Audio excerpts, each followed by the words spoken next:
যেহেতু মারাত্মক তাপদাহ হচ্ছে বাংলাদেশে, যে পরিমাণ রেকর্ড পরিমাণ তাপদাহ, বিশেষ করে চুয়াডাঙ্গা ঢাকায়ও প্রায় 40-41 ডিগ্রি তাপমাত্রা পড়ছে, এটা জনজীবন অতিষ্ঠ হয়ে যাচ্ছে।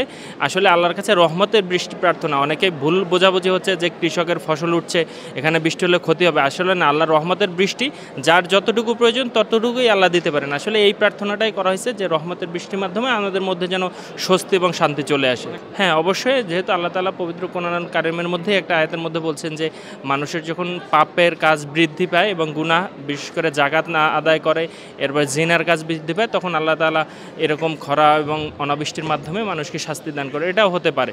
এখন আল্লাহর কাছে আমরা তওবা করছি এবং আল্লাহ যেন আমাদেরকে শান্তি ফিরিয়ে দেন বৃষ্টির মাধ্যমে, এবং মানুষের মধ্যে যেন স্বস্তি ফিরে আসে, এটাই আমরা কামনা করেছি। আমি মহান আল্লাহ রাব্বুল আলামিনের কাছে আমরা সকলেই প্রার্থনা করছি যাতে করে আল্লাহ রাব্বুল আলামিন আমাদের গুনাহসমূহকে ক্ষমা করে দিয়ে তিনি যাতে করে আমাদেরকে উপকারী বৃষ্টি বর্ষণ করেন, যে বৃষ্টির দ্বারা আমাদের উপকার হয়, ফসলাদি মানুষের সার্বিক দিক দিয়ে সকলের উপকার হয়। সেই জন্য আমরা সকলে মিলে কায়ামানুবাক্যে আল্লাহ রাব্বুল আলামিনের কাছে দোয়া ও প্রার্থনা করেছি। আমরা আল্লাহর কাছে দোয়া করেছি যাতে আল্লাহ তাআলা আমাদের এই গরমময় যে আবহাওয়া, সেই আবহাওয়াটাকে আল্লাহ তাআলা দূর করে দেয় এবং আল্লাহ রাব্বুল আলামিন যেন আমাদের এই দেশের উপর খাস রহমত নাজিল করে বৃষ্টি দিয়ে। আমাদের বৃষ্টি এবং রহমত বলতে আমরা যা বুঝি, রহমতের বাতাসও হতে পারে, বৃষ্টি হতে পারে। সর্বোপরি আল্লাহ তাআলা আমাদের এই দেশের স্বাধীনতা, সার্বভৌমত্ব সব কিছুকে আল্লাহ তাআলা রহমতের চাদরে আবৃত করুক। আল্লাহ তাআলা আমাদের এই দেশের উপর খাস রহমত নাজিল করুক, সেই প্রার্থনা আমরা করেছি। নিজেদের গুনাহের জন্য আমরা তাওবা করেছি আল্লাহর কাছে, এটা আমাদের সবার করণীয় উচিত এবং সর্বাবস্থা আমরা আল্লাহর কাছে তাওবা করব, আল্লাহর কাছে রহমত চাইব, এটাই আমাদের সকলের কাছে প্রত্যাশা। এই প্রত্যাশায় আমরা আজকে এখানে একত্রিত হয়েছি।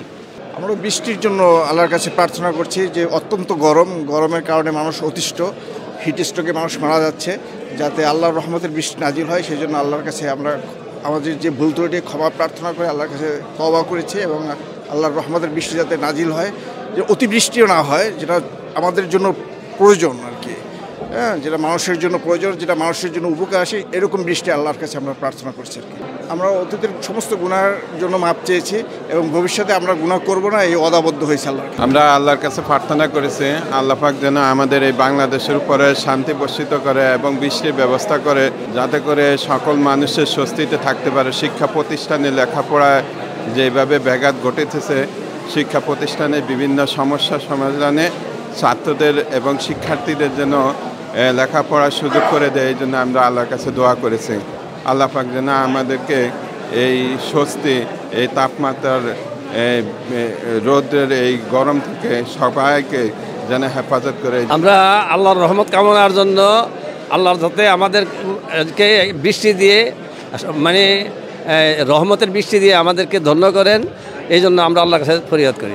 প্রত্যেক জীবনে আমাদের গুনার কারণে আমাদের আল্লাহর পক্ষ থেকে আযাব এসেছে, এই আযাব যাতে আমাদের কাছ থেকে সরিয়ে নেন, এই জন্য আল্লাহর কাছে আমরা প্রার্থনা করেছি। আল্লাহ, আমরা তো তোমার পুরোপুরি গোলামি করছি, যাতে তুমি রাজি খুশি থাকো, সেই ব্যাপারে তৌফিক দাও। আর যে আমাদের কৃতজ্ঞ দুই হাতে কামাই, অন্য অত্যাচার, বিভিন্ন অপরাধে ধরে থেকে মাফ করে দাও এবং সারা বিশ্ববাসীকে তোমার রহমতি বৃষ্টি দেওয়া শান্ত করে দাও এবং সমস্ত গুনাহটা মাফ করে দাও, এইটাই সমস্ত বিশ্ববাসীর জন্য দোয়া করো। আল্লাহর কাছে বলেছি যে এই গরমের মধ্যে সবাই অনেক কষ্ট করতেছে, সবাই অনেকে গরিব দুঃখীরা আছে, তারা খুবই কষ্টতে আছে, তাদের জানি এই বৃষ্টি জানি, মানে আল্লাহর জানি এই বৃষ্টি তাড়াতাড়ি দেয়। বৃষ্টির জন্য আমরা দোয়া করেছি। তারপর এই বৃষ্টিতে আমরা জানি এই বৃষ্টিটা তাড়াতাড়ি আসে আর কি। জি, মাদ্রাসা বন্ধ। এই রোদের জন্য অনেক গরম, যে এই জন্যই যদি আবার যাই অসুস্থ হয়ে যাই।